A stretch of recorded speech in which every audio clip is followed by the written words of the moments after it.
In Pit Lane is proudly brought to you by Pit Lane PR, Motorsport Media Services.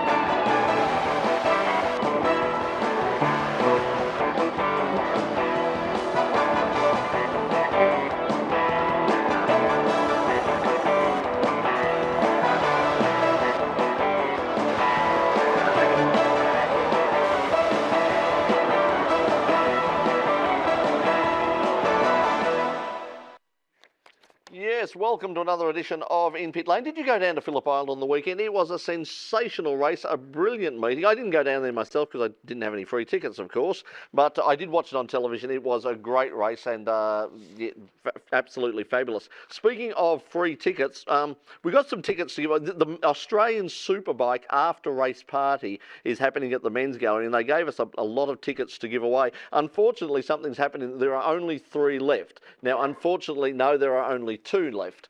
Okay, so it's at the men's gallery, the Australian Superbike after race party. There is 1 ticket left. So if you would like to, the Australian Superbike Championship is coming up on all the tickets have gone. So I'm terribly sorry. I don't know. By gee, that was probably the best response we've ever had to a competition. Isn't that remarkable? If you want to meet the In Pit Lane crew, you've got a pretty good idea where they're going to be tomorrow night. Anyway, as I said, yeah, well, Stuart says he'll be working, and we know what he'll be working at. He'll be actually at Goldfinger's performing. He's very, very popular. So let's go. Speaking of Phillip Island, we will go to there a bit later on with the Improved Production Championship. But right now, let's check out all the action from the weekend. This is the In Pit Lane Motorsport News.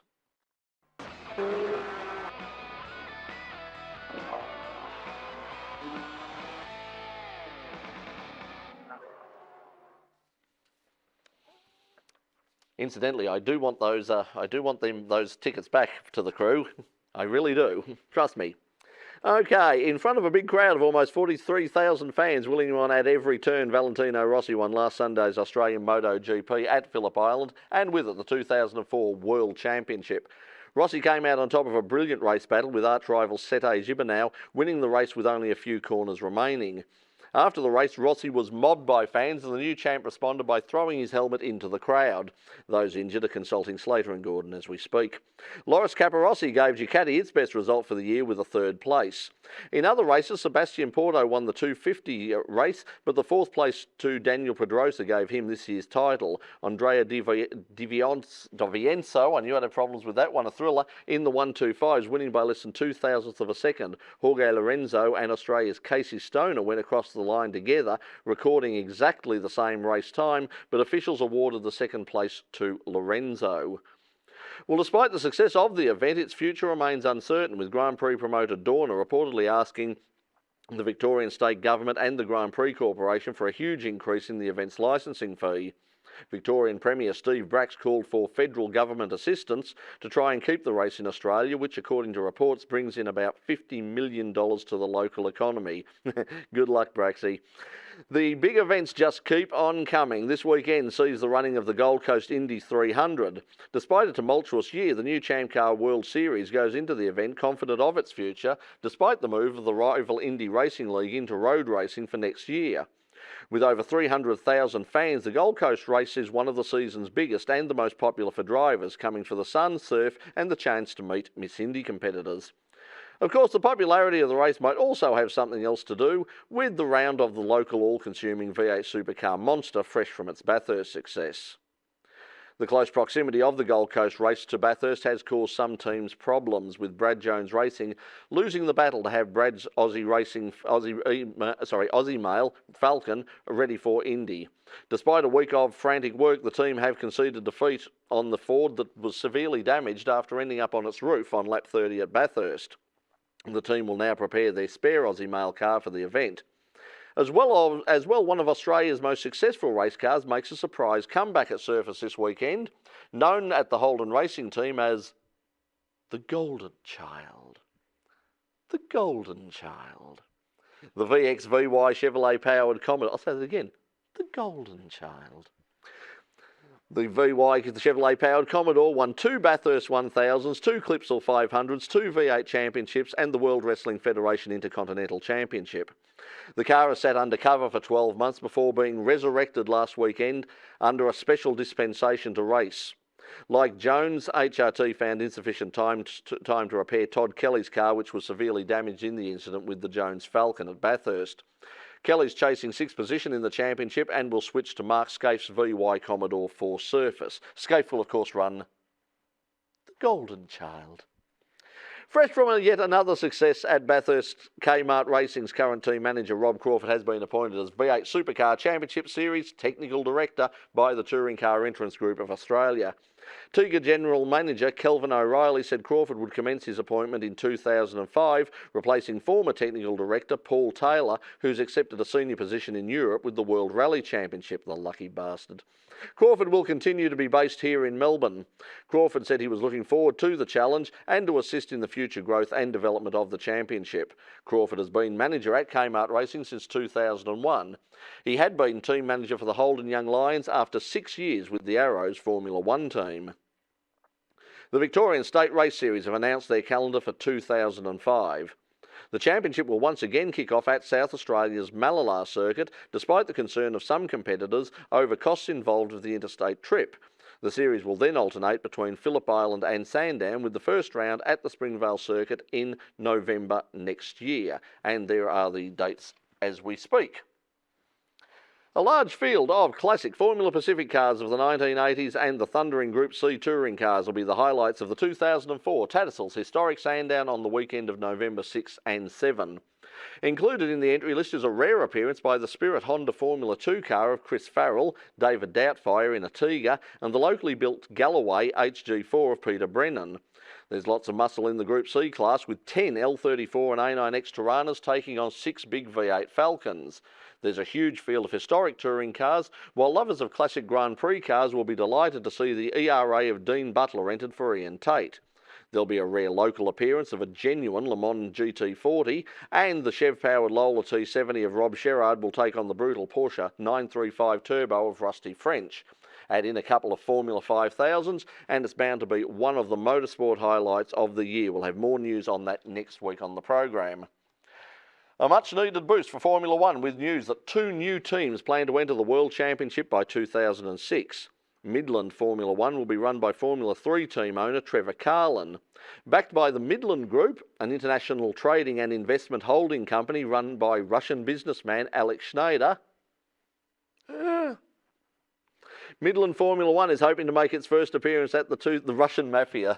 They make you an offer you can't understand. The team chassis will be built in partnership with Dallara, but there's no word yet as to an engine. Also coming up, announced last week, was the Team Dubai, which unlike Midland don't have a chassis but do have access to Mercedes engines. Sheikh Ahmed bin Saeed Al Maktoum, one of the principal backers of the team, and I'm not making any jokes at all about them, thank you very much, said that Dubai was committed to developing and supporting world-class expertise in high-technology industries. Formula One, with its focus on technological and engineering innovation, provides the perfect environment to demonstrate these skills in cutting-edge areas, he said. The team plans to build most of its facilities, including a brand new wind tunnel in Dubai. However, the manufacturing centre will be located in Britain. 3 Formula One engine manufacturers, BMW, Honda and Mercedes, are threatening legal action against the FIA over their plans to introduce new engine regulations in 2006. The FIA intend reducing engine capacity from 3-litre V10s to 2.4-litre V8s as of the start of the 2006 season. However, according to the 3 engine manufacturers, it would be in breach of the Concord Agreement if the engine capacity was changed prior to the end of 2007. Honda Racing Vice President Ottmar Schnappauer, great name, told Autosport that Honda joined Formula One on the basis that they would have 3-litre V10s until the end of 2007, as outlined in the Concord Agreement. He said any move to change that would split the sport. Pierre Caffer and Johnny Herbert won the American Le Mans Series finale at Mazda Raceway Laguna Seca last weekend. JJ Later and Marco Werner closed out their championship season with a second after they were caught out with a green flag pit stop as the final full course yellow came out for cars sliding off the track due to a sudden downpour. The Lola of Weaver, Wallace and Lightsinger, solicitors at law, was third. Ron Fellows, Johnny O'Connell and Max Pappas were fourth, and the first of the GTS cars home in their Corvette. Marco Martin and Michael Park dominated last week's Tour de Course Rally, the 14th round of the 2004 World Rally Championship. The Estonian claimed victories on 7 of the 12 stages, taking overall victory in his Ford Focus with a margin of more than 2 minutes. But the happiest driver of the weekend was the second place man, Sebastian Loeb. The 8 points he scored for finishing behind Martin were enough to clinch the 2004 World Drivers' Championship, the first title for Loeb, and in addition he claimed the manufacturer's laurels for Citroën. Loeb's Citroën teammate, Carlos Sainz, was third. And over in the IRL, Elio Castro Neves won in Texas despite a penalty for jumping a restart. 2004 Series champion Tony Kanaan was second ahead of Dan Weldon. All were driving Delaras. And coming up this weekend, Cars of the World. We spoke to this last week at the Fox Museum. Now, take note of this. Take note of that time between 7:30 a.m.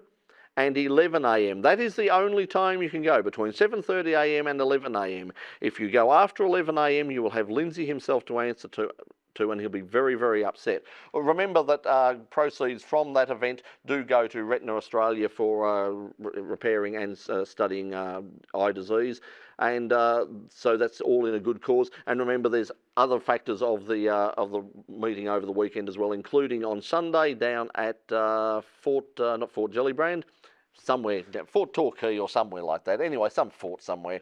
Anyway, so head down and take advantage of that on the weekend. It'll be a great thrill. Now, that's all we have time for this week for the In Pit Lane Motorsport News. We'll have more news next week.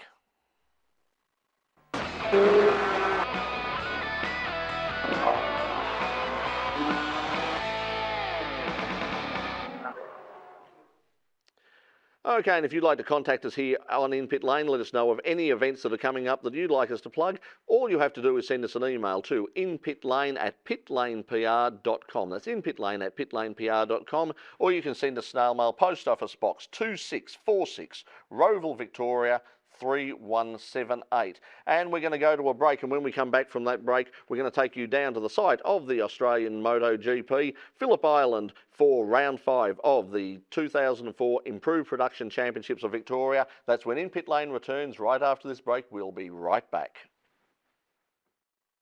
Just a reminder that coming up on Melbourne Cup Day will be the final round, the grand final of the Victorian Motor Racing Championships, the Victorian State Circuit Racing Championships. I wish you people would really get together. I mean, really, this is becoming absolutely ridiculous. But anyway, next week on the program, we've got a panel. We're going to have lots and lots of special guests on the program talking about and previewing the big event at Sandown on Melbourne Cup Day. Remember, admission is free. More about that next week. Speaking of the Victorian State Circuit Racing Championships, we went down to Phillip Island just recently. We saw some action from the sports sedans last week. This week, it's the turn of Improved Production. Let's take you to round 5 of the Victorian Improved Production Championships. The cars are coming around on their warm-up lap for round 5 of the Victorian State Circuit Racing Championship Improved Production Series. And on pole position will be the car of Cameron Vandendungen in the RX-7. Alongside of him will be William Schutz in the Galaxy Office Papers RX-7. And we have cameras in both of those cars, so the front row of the grid is covered. There's the view from the car of William Schutz. He's on the outside of the track, and we're going to cross in a second. Let's have a look at the view from Cameron Vandendungen's car. There it is. So both sides of the front row are covered as the engines get ready to rise, and we're ready for a start here at Phillip Island. And it's William Schutz who gets the jump at the start from Cameron Vandendungen. Cameron's got a very slow start, gets absolutely swamped by McPherson in the Commodore.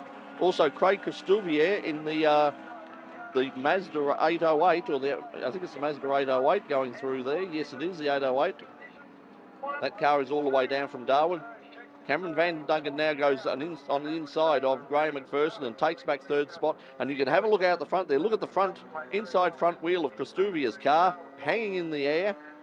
Looks like a pro mod car just about to leave the line at the drags at Eastern Creek or Western Sydney Dragway.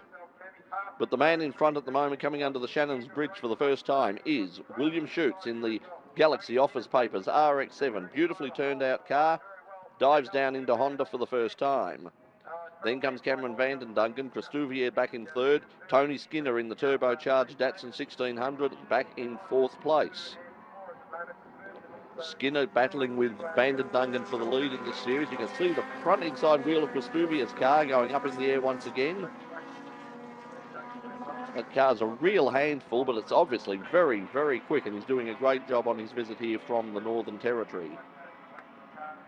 There'll certainly be much colder conditions than he's used to, as William Schutz leads Vanden Duncan over the hill at Lukey Heights for the first time, and they head down into MG. Riding once again with Vanden Duncan, looking for a way around the outside of Schutz. Now cuts back to what will be the outside of the run onto the main straight. Can he do an over and under here? Come out wide and then come down the main straight and win the drag down the front straight. Two RX-7s, two almost identical cars, and there you can see we've got the view from both the cars now in the box in the corner. You can see the view out of Vanden Duncan's car, and then in the main picture you can see the view that our leader is getting, and that's William Schutz as they go under the bridge once again. Vanden Duncan changes across now, looking for a way up the inside. Can't do it. They go through loop once again. William Schutz protecting his line there, making sure that Vanden Duncan can't get past. Over the crest they go at Southern Loop. And out towards the bridge once again. Track falls away a bit at that point, slightly off camber, and you can see William Schutz still in the lead of Vanden Duncan. In fact, has, if anything, managed to break out a small gap to Cameron. But Cameron very quick, he'll be coming back right on the tail of William Schutz. As they come through the corner now, you can see Tony Skinner has now moved into third place.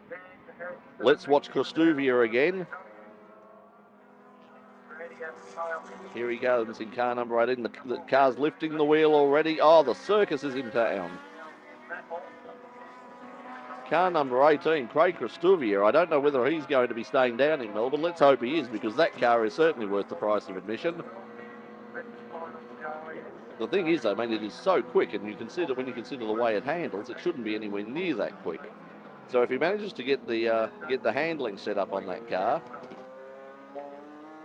very similar approach to the one that Wayne Wakefield had. Wakefield, of course, had the 808 station wagon, and it too was very, very spectacular. Vanden Duncan now looking for a way down the inside of William Schutz as they head back onto the main straight once again. Schutz, however, seems to be very good coming out of that final turn onto the main straight. They come across the line once again. With William Schutz and Cameron Vanden Duncan, and there's smoke from the back of Vanden Duncan's car. As they go through Doohan Corner again, you can see there's a trail of smoke which is just getting a little worse there. So there's some problem there with Vanden Duncan. Doesn't seem to be too big a problem at this stage. He's right on the tail once again of William Schutz. The two RX-7s heading down towards the bridge once again. Under the Shannon's Bridge and towards Honda Corner. Vanden Duncan very close. They go down into the braking area of Honda. Braking duel there. A lock up there by William Schutz. Vanden Duncan takes evasive action and has slowed. Cameron Vanden Duncan has slowed very badly. Tony Skinner goes past. Christouvier goes past, and something has broken in Vanden Duncan's car. Vanden Duncan was making a late braking manoeuvre to try and get past on Bill Schutz, but something's gone wrong there, and he dives underneath the flag marshalling point and puts the car out of harm's way. Okay, well, let's see if we can find out what went wrong there. Let's go back into the car now with Cameron Vanden Duncan when that particular problem came up. He sits there and lets the rest of the field go through. Let's have a look at the replay.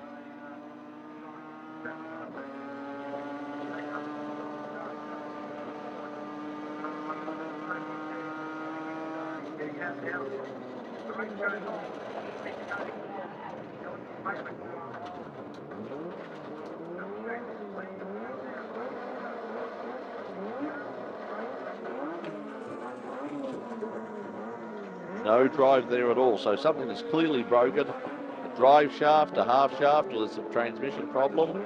But whatever it is, that's the end of the race for Cameron Duncan, and that's going to have a major effect on his battle with the man you're seeing now, Tony Skinner, in the Datsun for this year's Victorian State Championship. Skinner has been very, very consistent in this car, and Duncan's had a couple of DNFs. And this is not going to do him very good at all. Now here's the battle going on for fourth. Christouvier seems to be slowing in the background as well. So Craig Christouvier is out, so that particular avenue of entertainment seems to be closed from us. But this is the battle between McPherson and Doug Beaton. Beaton in car number 7. And the big 5.8 litre Commodore of Graham McPherson.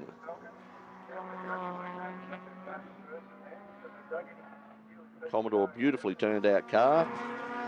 Tony Floriani built that car, campaigned it very successfully in the past. There you can see the car, the 75 car. William Schutz goes in. William Schutz has gone straight on at Honda, scatters the seagulls. Now I said he was waiting for a problem. There it is. Now can Tony Skinner take advantage of that? There's Skinner. Where is our leader? There he is now. So Tony Skinner is right on the tail of William Schutz. Schutz went straight on there, so perhaps it's tyres, perhaps a lack of concentration, perhaps the brakes are getting a bit overwarm. But for whatever reason, William Schutz there has had a problem, and that has now opened this race right up again.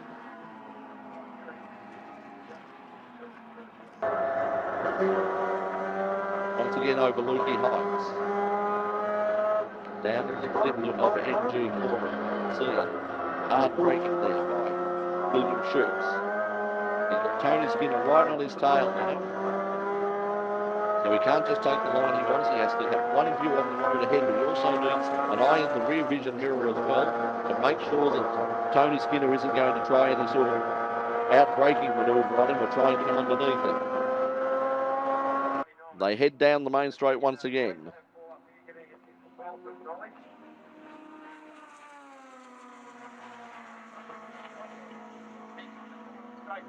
Schutz seems to have managed to break out a bit of a lead again.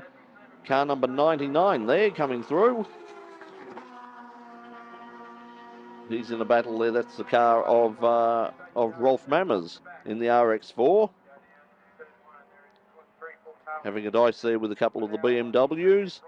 Neil Anderson and also Matt Holzman in Lauren Gray's Toyota Corolla.